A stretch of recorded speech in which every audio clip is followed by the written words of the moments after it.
town, city you come to is Needles. It has a well photographed motel sign. Motel itself no longer operates as a motel. I think it does rent out to monthly tenants only. But quite a famous that sign you see in a lot of publications. And also the old El Garces Hotel was originally part of the Harvey House chain of hotels. It was built in 1908, originally as a hotel, train station, and freight depot. It closed in 1949, or the hotel closed in 1949, but the train depot continued to operate for many years. And the city bought the site in 1999 and developed it as a multi-purpose commercial building. Goffs, a little further into California, Goffs is another virtual ghost town, but it has what's supposed to be a pretty good museum. It was closed when I was there. It's only open certainly days of the week. It's also sort of the end of a list or a sequence of towns that kind of refer to as the alphabet list of towns that followed the railway. And each town was the first letter kind of worked its way through the alphabet. So it started in Amboy and worked its way alphabetically up to Goffs. Fenner, there's not much now there other than a gas station, but that would have been the F before you got to the G. And then going backwards through the alphabet, Essex, California is another ghost town, not much there now other than some old buildings. But it's kind of as far as you can go on Route 66 from the west. Just past there, number of years ago, there was a number of bridges that were washed out, and so you basically have to detour back to I-40 and then take the Calbaker Road to get back onto Route 66 just east of Amboy. But at that junction, those of you that have driven that route, if you're familiar where the Calbaker Road intersects with Route 66 east of Amboy, at that intersection, there's barricade across the road, so you supposedly can't go further east. But if you drive around the barricade, a few miles down the road is Chambliss, and again, not much there other than a little motel and general store. Along the way, there's another kind of well photographed sign for the Roadrunners Resort. And of course, most of us are familiar with Amboy. Lots of stuff to photograph there. The photograph of me there, that's the one photograph that I didn't take, but that was actually Sandy Wheaton grabbed my camera and took that shot on the course I was on, as I say, several years ago. But lots to occupy a bit of time there, and of course the famous Roy's Motel Cafe sign, which was actually reconstructed and relit back, I think, about a year ago now. And so when I was there in December, last December, I was able to photograph the newly lit sign, which is on the right, which is pretty faithful recreation of the original sign. The sign on the photo on the left, I took early one morning, and I was up early enough to get to Amboy by just before dawn. So I carried on down Route 66 and had breakfast at the Ludlow Cafe, which is not a bad little cafe if you need a meal. And further down in Newberry Springs is the Baghdad Cafe, which was actually made famous by a 1987 German movie by the same name. Movie itself, if you've never seen it, it's sort of become a bit of a cult classic, but it did star one well-known actor by the name of Jack Palance.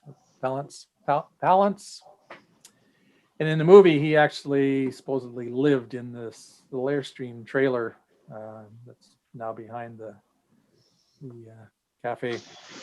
Get a chance to watch the movie. It's kind of a neat little movie. Those of us that have been to Death Valley have learned about or seen creations of the 20 mule wagon team or 20 mule team wagons that hauled borax from Death Valley to various destinations. Daggett, California was one of those destinations, presumably hauled it there by the mule teams, and then it was loaded onto railway cars. Not a lot of historic buildings there other than this Old Stone Hotel and People's General Store. Barstow, after a lot of miles of pretty much ghost town, that marks the first community of any size. It's home to a pretty good museum in the old train station and Harvey House Hotel. Main drag is lined with old hotels, neon signs, and other Route 66 landmarks.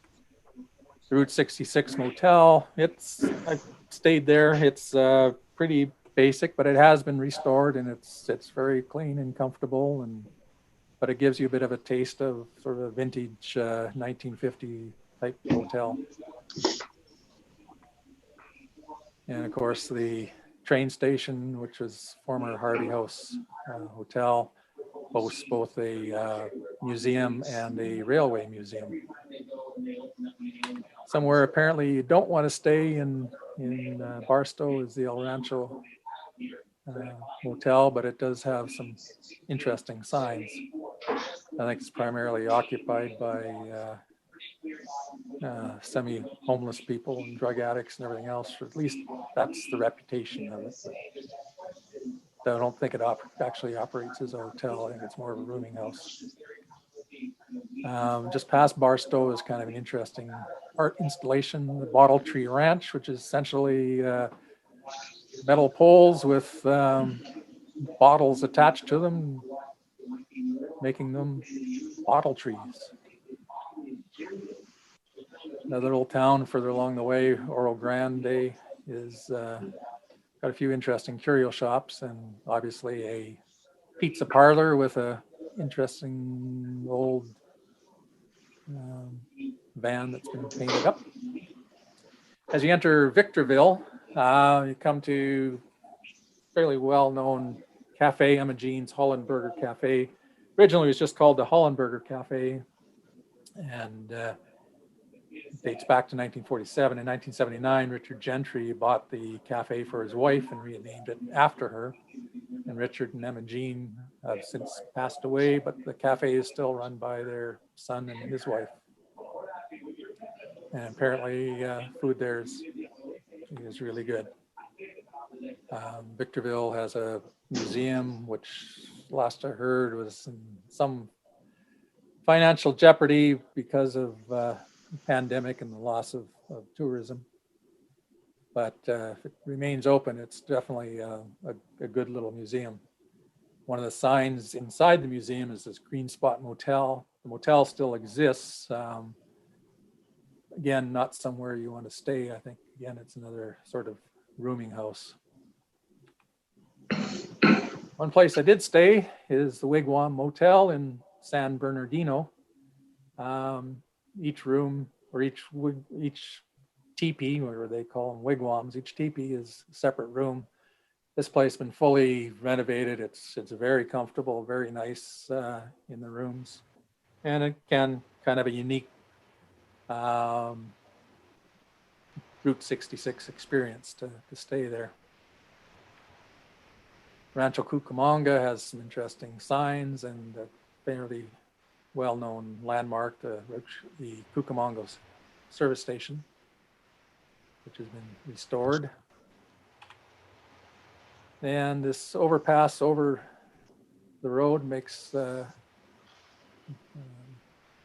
no surprise where you are. And if you're hungry, the Donut Man in Glendora, and a Route 66 staple for many years. Just be prepared for a long lineup if you want to get a donut there. But I can tell you the seasonally fresh strawberry donut is a meal in itself, as I found out, but it was so good. Monrovia, pardon me, California has an interesting old abandoned gas station, and then the Aztec Hotel, which has just finished some major renovations, and I think it's been kind of transformed into an office retail building.